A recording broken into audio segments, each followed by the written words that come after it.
उत्तर प्रदेश में भारतीय जनता पार्टी की सरकार एक बार फिर से बन गई है। समाजवादी पार्टी को सरकार से बाहर रहना पड़ेगा। हमारे साथ समाजवादी पार्टी के वरिष्ठ नेता स्वामी प्रसाद मौर्य जी हैं। सब अब तो सत्ता में है नहीं आप लोग। आगे की रणनीति क्या होगी और क्या कारण रहे कि भारतीय जनता पार्टी को इतनी प्रचंड जीत मिली है? पहली बात तो मैं जनता के जनादेश का सम्मान करता हूं।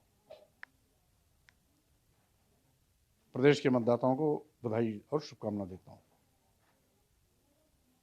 रही बात जीत और हार का, ये दोनों लोकतंत्र के दो पहलू हैं। जो जीतता है वही हारता है, जो हारता है वही जीतता है। हम जीत को भी स्वीकार करते हैं, हार को भी स्वीकार करते हैं। भाजपा की सरकार बन जाने से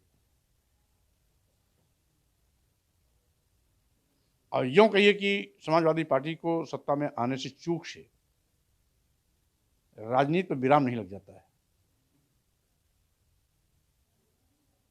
जिन मुद्दों को लेकर के मैंने भाजपा का साथ छोड़ा था, वो मुद्दे आज भी जिंदा है। कहा जा रहा मंत्री कि आपने दावे किए थे कि इस बार सत्ता से बाहर कर देंगे और आपका जो वोट शेयर भले समाजवादी पार्टी का बड़ा है।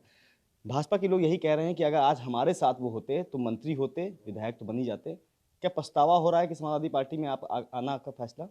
देखिए, मैं राजनीति में कोई नौसिखिया खिलाड़ी नहीं हूं और राजनीति केवल कुर्सी के लिए नहीं होती।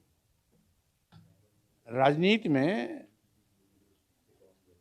मैं विपक्ष की लंबी पारी खेला हूं और सत्ता पक्ष की भी लंबी पारी खेला हूं।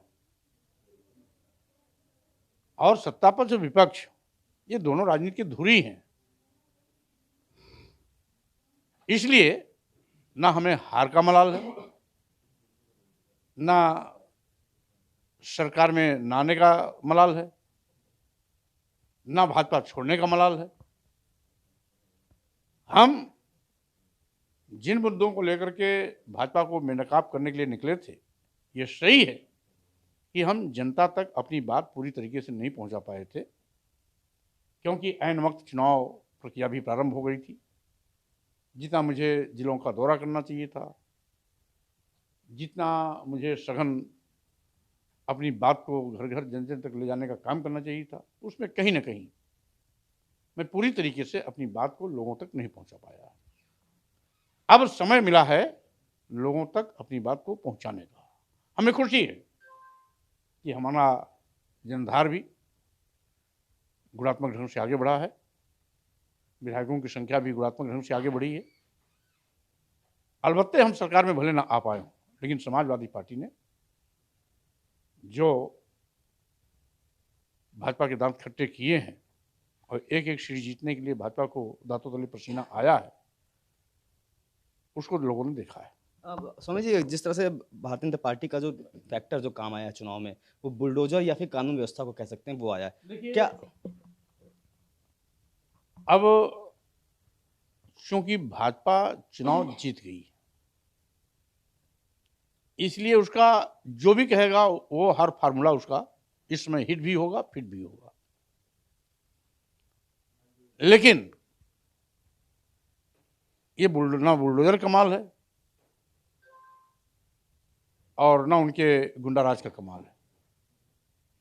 ये मात्र कमाल है कि हम जनता तक अपनी बात नहीं पहुंचा पाए। जहां पहुंच गया है, जिन लोगों ने समझा है, वहां भाजपा का पत्ता साफ किया है।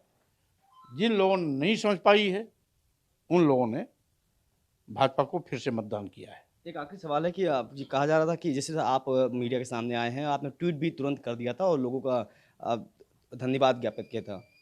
अखिलेश यादव ने सुबह ट्वीट किया है, लेकिन अभी तक उतना जो कार्यकर्ताओं को मैसेज जाना चाहिए था, वो मुखर होकर वो अखिलेश यादव अभी तक नहीं बोल पाए हैं। इससे ये नहीं लगता है कि जो उनके जिन्होंने उनको वोट किया या उनके कार्यकर्ता थे, उनको थोड़ा डिमोटिवेट होंगे? देखिए, अब समाजवादी पार्टी की तरफ से मैंने ट्वीट कर दिया था, कल ही ट्वीट कर दिया था। मतदाताओं को, कार्यकर्ताओं को जो मैसेज जाना चाहिए था, चला गया है। देर रात तक रिजल्ट आता रहा, तो स्वाभाविक रूप से कल करने का कोई प्रश्न था नहीं। मैं अपने चुनाव मतगणना प्रक्रिया से खाली हुआ था, मेरे पास समय था, मैंने कर दिया। अच्छा अखिलेश क्या बात हुई आप लोग की अखिलेश और क्योंकि आप और अखिलेश यादव के साथ-साथ सुहेल जो भारतीय समाज पार्टी के अध्यक्ष हैं ओम प्रकाश राजभर साथ ही में चले थे। क्या बातचीत हुई कुछ अखिलेश यादव से नहीं, आपकी? स्वाभाविक रूप से जो आपस में बातचीत होनी चाहिए, एक दूसरे के सुख दुर्द में बात करनी चाहिए, उन्होंने किया, मेरा हाल चाल लिया और मैंने भी उनसे कहा कि हार को मैं जीत के रूप में ले रहा हूँ, क्योंकि हमारे विधायकों की संख्या गुणात्मक ढंग से बढ़ी है, हमारा जनाधार काफ़ी बड़ा है, हम एक एक सीट पर मजबूती से लड़े हैं और इसलिए योद्धा कभी हताश नहीं होता, निराश नहीं होता।